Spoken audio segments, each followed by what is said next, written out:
Hola, bienvenidos al devocional de hoy y el tema se llama Él te salvó. El 13 de enero de 1982, el vuelo 90 de la aerolínea Florida, que había despegado de Washington, D.C., se estrelló contra el río Potomac. Era invierno y el río estaba lleno de hielo. El impacto tuvo lugar cerca de un puente que cruzaba el río. Las cámaras de televisión pudieron captarlo todo. Millones de espectadores, sentados en sus casas, vieron cómo un helicóptero tendió un cable desde lo alto, un cable desde lo alto a un hombre que se debatía por su vida en el agua. El hombre agarró el cable, nadó hasta donde estaba otra superficie y la enganchó para que fuera izada hasta la seguridad del aparato. El helicóptero tendió el cable otra vez y de nuevo el hombre hizo lo mismo. Nadó donde otra persona y la rescató. Salvó a 5 personas antes de finalmente morir ahogado, presa del agotamiento. ¿Por qué este hombre no se salvó a sí mismo? La respuesta es porque su objetivo fue salvar a los demás. De una manera aún más sorprendente, Jesús no se salvó a sí mismo porque su objetivo era salvarnos a ti y a mí por medio de su muerte en la cruz. En el día de hoy, centra tus pensamientos en Jesús, Salvador del mundo, y medita cómo te salvó. Salmos 21 del 1 al 7 dice lo siguiente: En tu fuerza, Señor, se regocija el rey. Cuánto se alegra en tus victorias. Le has concedido lo que su corazón desea. No le has negado lo que sus labios piden. Has salido a su encuentro con ricas bendiciones. Lo has coronado con diadema de oro fino. Te pidió vida y se la concediste. Le diste una vida larga y duradera. Por tus victorias se acrecentó su gloria. Lo revestiste de honor y majestad. Has hecho de él manantial de bendiciones continuas. Tu presencia lo ha llenado de alegría. El rey confía en el Señor. Por el gran amor del Altísimo, no caerá jamás. Dice el comentario: salvado por Dios. No puedes salvarte a ti mismo. Solo Dios puede salvarte y por su amor que nunca falla. Por tanto, pon tu confianza hoy en Él, igual que hizo David. Este salmo comienza con David ensalzando a Dios por su salvación. Oh Señor, el Rey se alegra en tu poder, cuánto se goza en tu salvación. En este pasaje vemos algunas de las abundantes bendiciones incluidas en la salvación. Oraciones respondidas. Le has concedido lo que su corazón desea. No le has negado lo que sus labios piden. Bendiciones para siempre. Has salido a su encuentro con ricas bendiciones.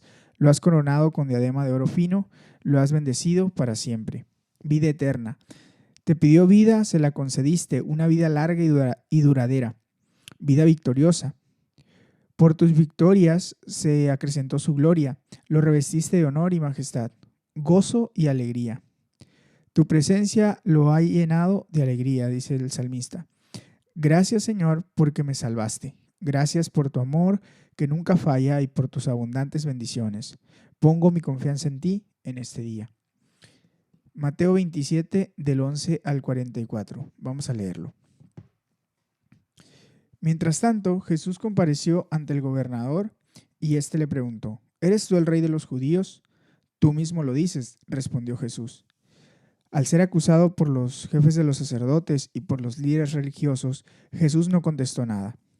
¿No oyes lo que declaran contra ti?, dijo Pilato. Pero Jesús no contestó ni a una sola acusación, por lo que el gobernador se llenó de asombro. Ahora bien, durante la fiesta, el gobernador acostumbraba a soltar un preso que la gente escogiera. Tenían un preso famoso llamado Jesús Barrabás, así que cuando se reunió la multitud, Pilato preguntó: ¿A quién quieren que suelte? ¿A Jesús Barrabás o a Jesús, al que llaman Cristo? Pilato sabía que habían entregado a Jesús por envidia. Mientras Pilato estaba sentado en el tribunal, su esposa le envió el siguiente recado: No te metas con ese justo, pues por causa de él hoy he sufrido mucho en un sueño. Pero los jefes de los sacerdotes y los líderes religiosos persuadieron a la multitud para que pidiera a Pilato soltar a Barrabás y ejecutar a Jesús. ¿A cuál de los dos quieren que suelte?, preguntó el gobernador. A Barrabás, dijeron ellos.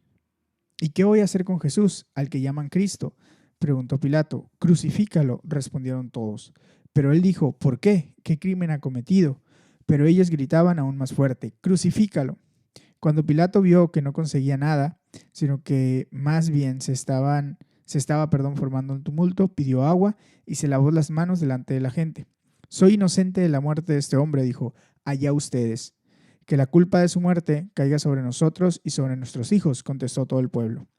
Entonces soltó a Barrabás, pero a Jesús lo mandó a azotar y lo entregó para que lo crucificaran. Los soldados del gobernador llevaron a Jesús al palacio y reunieron a toda la tropa alrededor de él. Le quitaron la ropa y le pusieron un manto color escarlata. Luego trenzaron una corona de espinas y se la colocaron en la cabeza. En la mano derecha le pusieron una vara. Arrodillándose delante de él, se burlaban diciendo, vive el rey de los judíos. Viva el rey de los judíos. También lo escupían y con la vara golpeaban su cabeza. Después de burlarse de él, le quitaron el manto, le pusieron su propia ropa y se lo llevaron para crucificarlo. Al salir, encontraron a un hombre de Cirene que se llamaba Simón y lo obligaron a llevar la cruz. Llegaron a un lugar llamado Gólgota, que significa lugar de la calavera. Allí dieron a Jesús vino mezclado con hiel, pero después de probarlo, se negó a beberlo. Lo crucificaron y repartieron sus ropas echando suertes, y se sentaron a vigilarlo. Encima de su cabeza pusieron por escrito la causa de su condena. Este es Jesús, el rey de los judíos. Con él crucificaron a dos bandidos, uno a su derecha y otro a su izquierda. Los que pasaban meneaban la cabeza y blasfemaban contra él. Tú que destruyes el templo y en 3 días lo reconstruyes, sálvate a ti mismo. Si eres el Hijo de Dios, baja de la cruz. De la misma manera se burlaban de él los jefes de los sacerdotes, junto con los maestros de la ley y los líderes religiosos. Salvó a otros, decían, pero no puede salvarse a sí mismo. Y es el rey de Israel, que baje ahora de la cruz y así creeremos en él. Él confía en Dios, pues que lo libre Dios ahora, si de veras lo quiere. ¿Acaso no dijo, yo soy el Hijo de Dios? Así también lo insultaban los bandidos que estaban crucificados con él. Dice el comentario. Salvado por el sacrificio de autoinmolación. El pueblo de Dios del Antiguo Testamento esperaba un Mesías, el Cristo. Este Mesías se sentará en el trono de David, extenderá su poder real a todas las partes, y la paz no se acabará. Su reinado quedará bien establecido y sus bases serán la justicia y el derecho desde ahora y para siempre. Pero en el Antiguo Testamento había otra corriente de expectación mesiánica. Esta corriente se observa en el siervo sufriente de Isaías 40 al 55, que fue llevado como cordero al matadero, dice, el cual habría de cargar con el pecado del mundo para morir por los culpables.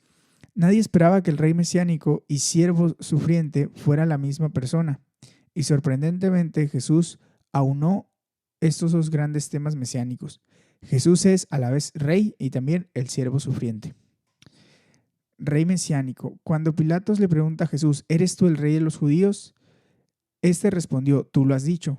Los sacerdotes se burlaron de Jesús, vistiéndole como un rey y haciendo que lo saludaran, inclinando su rodilla ante él, diciéndole, salve, rey de los judíos. Encima de su cabeza pusieron por escrito la causa de su condena. Este es Jesús, el rey de los judíos. Los líderes religiosos también se burlaron de él, diciendo, y ese es el rey de Israel. Mateo deja claro que el único crimen del que Jesús es culpable es el de ser el rey, el Cristo e Hijo de Dios, siervo sufriente. Jesús también cumplió estas profecías. Como cordero fue llevado al matadero, como oveja enmudeció ante su trasquilador y ni siquiera abrió su boca. Cuando fue acusado por los jefes y los ancianos, no contestó nada. Cuando Pilatos le preguntó, ¿no oyes lo que declaran contra ti? Jesús no respondió ni a una sola acusación, por lo que el gobernador se llenó de asombro. Jesús, el siervo sufriente inocente, murió en tu lugar para que fueras liberado. En este sentido, Barrabás no, nos representa a nosotros como culpables. Era un preso famoso. Es cuestión de Barrabás o Jesús. La gente pidió que liberaran a Barrabás y ajusticiaran a Jesús, por lo que aquel fue liberado.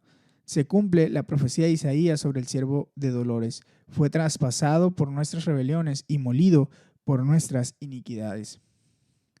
Aunque Jesús era el rey que aguardaban desde hacía tanto tiempo, no era el tipo de rey que la gente esperaba, uno que fuera de victoria en victoria. En vez de eso, Jesús tuvo que lidiar con la envidia, las falsas acusaciones, las críticas inicuas, la injusticia, la incomprensión, las autoridades mezquinas y los insultos de la gente religiosa y del mundo secular, hasta el de los ladrones. Le llovieron palos de todos lados. Pilatos sabía que Jesús era inocente, se dio cuenta y sabía que le habían entregado a Jesús por envidia. La envidia suele ser el pecado de la gente religiosa. Hay una tentación de envidiar a aquellos a los que Dios parece estar usando más que a nosotros. A los que Dios parece estar usando más que a nosotros. Había otra razón por la que también Pilatos sabía que Jesús era inocente. Su mujer había sido avisada mediante un sueño y le había confirmado que Jesús era un hombre inocente. Con gran insensatez ignoró su consejo. Pilatos pensó que podría evitar su responsabilidad culpando a otros. Irónicamente, el hombre que habría de ser recordado en la historia como una de las personas responsables de la muerte de Jesús, dijo: soy inocente de la sangre de este hombre, allá ustedes. La sangre de Jesús fue derramada al ser flagelado y entregado para ser crucificado. De nuevo, Mateo subraya la ironía de la situación. Aquellos que pasaban decían: si eres el Hijo de Dios, baja de la cruz. Pero Jesús murió como el Cordero de Dios que vino a quitar el pecado del mundo. Los espectadores no comprendían que el sacrificio autoinmolado de Jesús era voluntario y decían: salvó a otros, pero no puede salvarse a sí mismo. Él nos salvó a ti y a mí porque no quiso salvarse a sí mismo. Señor, gracias porque pasaste por todo esto por mí. Gracias porque no elegiste salvarte para poder salvarme. Éxodo capítulo 11 y 12 vamos a leer. Dice así: el Señor dijo a Moisés: voy a traer una plaga más sobre el faraón y sobre Egipto. Después de eso dejará que se vayan, y cuando lo haga, los echará de aquí para siempre. Habla con el pueblo y diles que todos ellos, hombres y mujeres, deben pedirles a sus vecinos y vecinas objetos de oro y de plata. El Señor hizo que los egipcios vieran con buenos ojos a los israelitas. Además, en todo Egipto, Moisés mismo era altamente respetado por los funcionarios de Faraón y por el pueblo. Moisés anunció: así dice el Señor, hacia la medianoche pasaré por todo Egipto y todo primogénito egipcio morirá, desde el primogénito del faraón que ahora ocupa el trono hasta el primogénito de la esclava que trabaja en el molino, lo mismo que todo primogénito del ganado. En todo Egipto habrá grandes lamentos, como no los ha habido ni volverá a haberlos. Pero entre los israelitas ni los perros ladrarán a persona o animal alguno. Así sabrán que el Señor hace distinción entre Egipto e Israel. Todos estos funcionarios tuyos vendrán a verme y de rodillas me suplicarán: vete ya con todo el pueblo que te sigue. Cuando esto suceda, me iré. Y ardiendo de ira salió Moisés de la presencia del faraón, aunque ya el Señor había advertido a Moisés que el faraón no les iba a hacer caso, que tenía que ser así para que las maravillas del Señor se multiplicaran en Egipto. Moisés y Aarón realizaron ante el faraón todas estas maravillas, pero el Señor endureció el corazón del faraón y no dejó salir de su país a los israelitas. Éxodo capítulo 12 dice: en Egipto el Señor habló con Moisés y Aarón. Les dijo: este mes será para ustedes el primero, será el primer mes del año.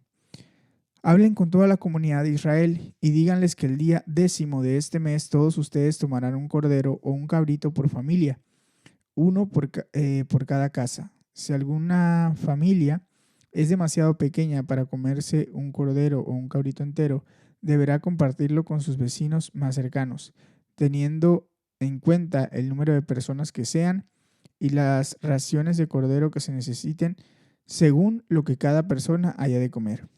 El animal que se escoja puede ser un cordero o un cabrito de 1 año y sin defecto, al que cuidarán hasta el 14 del mes, día en que la comunidad de Israel en pleno lo sacrificará al caer la noche. Tomarán luego algo de esa sangre y la untarán en los 2 postes y en el dintel de la puerta de la casa donde coman el cordero.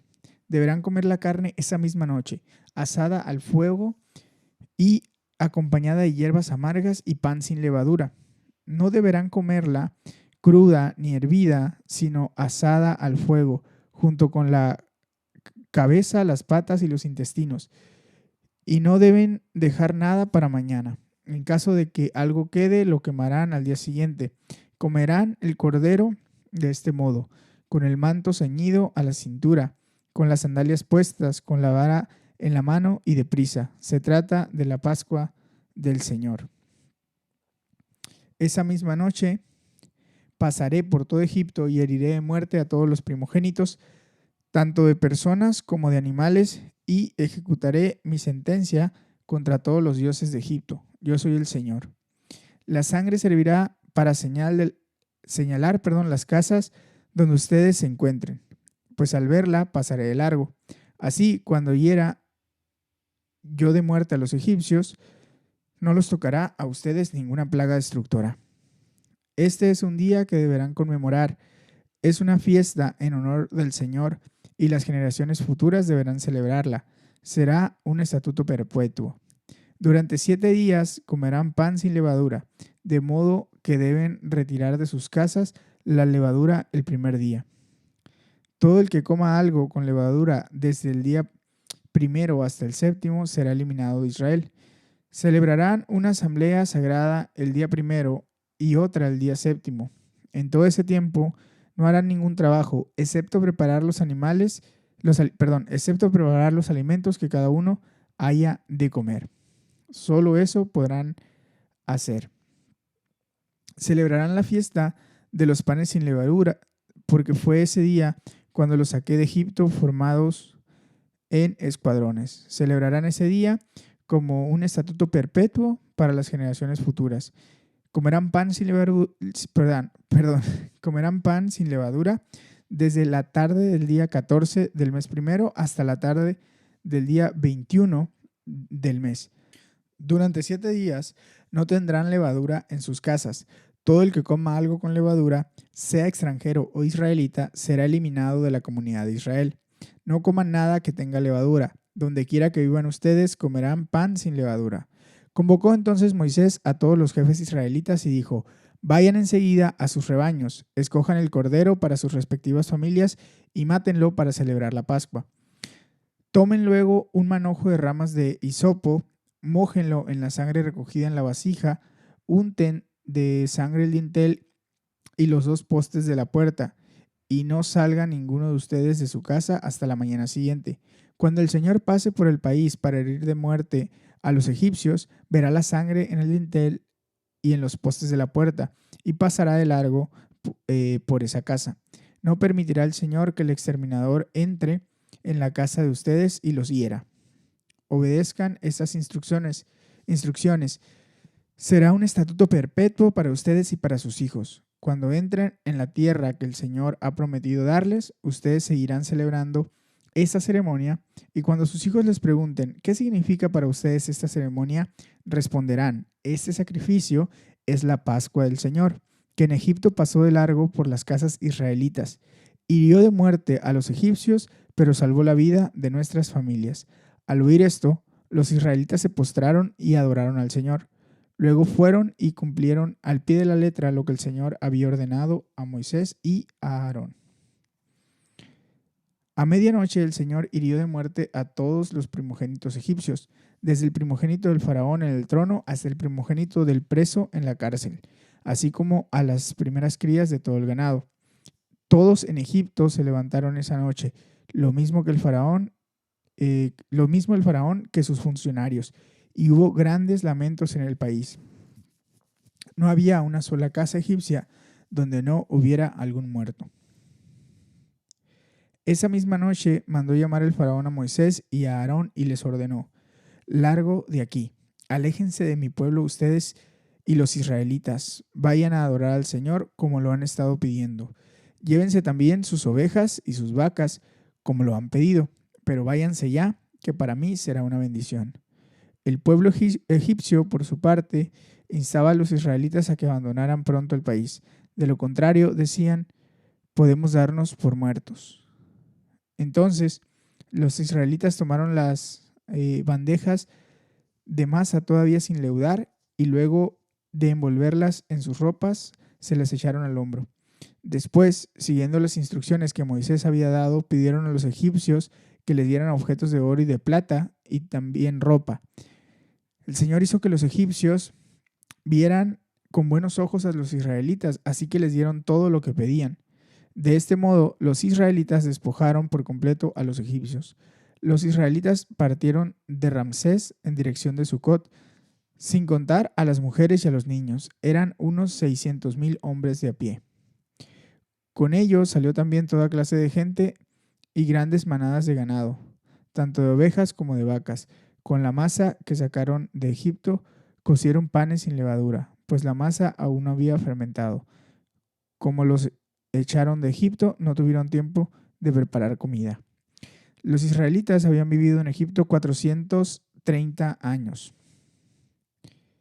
Precisamente el día en que se cumplían los 430 años, todos los escuadrones del Señor salieron de Egipto. Aquella noche el Señor la pasó en vela para sacar de Egipto a los israelitas.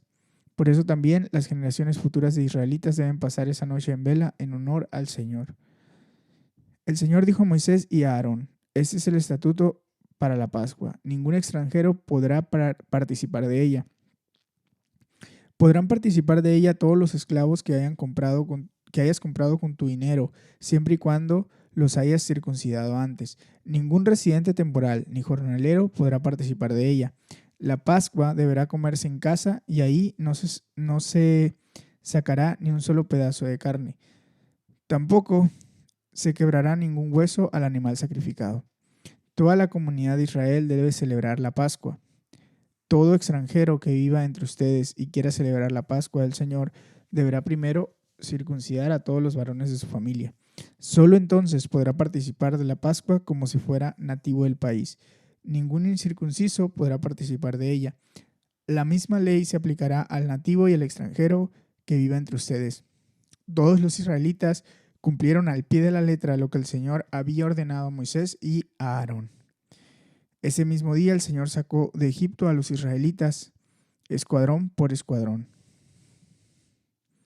Dice el comentario: salvado por el Cordero de Dios. Jesús dice a sus discípulos: como ya saben, faltan 2 días para la Pascua y el Hijo del Hombre será entregado para que lo crucifiquen. San Pablo escribe: porque Cristo, nuestro Cordero Pascual, ya ha sido sacrificado. Bajo la antigua alianza, la sangre de un cordero protegió al pueblo de Dios en la primera Pascua. Bajo la nueva alianza, tú estás en una posición infinitamente mejor. La sangre de Jesús, el Cordero de Dios, te limpia y te protege permanentemente. En la primera Pascua hubo que sacrificar un cordero. El animal tiene que ser sin defecto, prefigurando al Jesús inocente.